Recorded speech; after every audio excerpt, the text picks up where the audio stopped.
I'm not being particularly articulate here trying to explain what I'm saying. I knew him for decades and had a lot of interactions with him.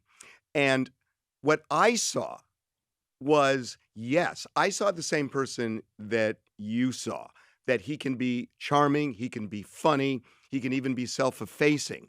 But to me, that doesn't mean that is the authentic Donald Trump. That is a skill that he developed in real estate, in entertainment, in New York high society, that he can be that way.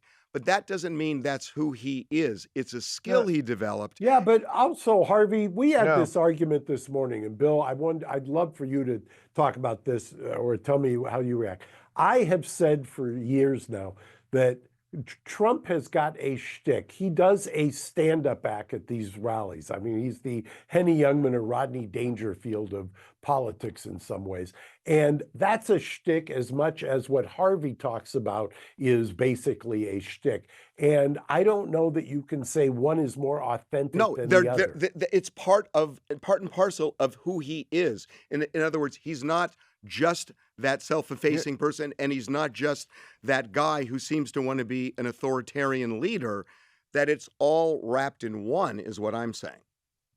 And may I? Please. Okay. You're only talking about half of it.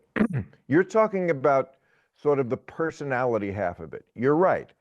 He can be in private. And by the way, I'm hardly the first person to report that aspect of it, that when he's not on stage, when he's not doing the thing, he's just much more soft-spoken and charming. You know, people say a lot of lefties. I think Keith Olbermann said that about him. I think they lived in the same building. I mean, you can't get more left than that. Everybody says it about.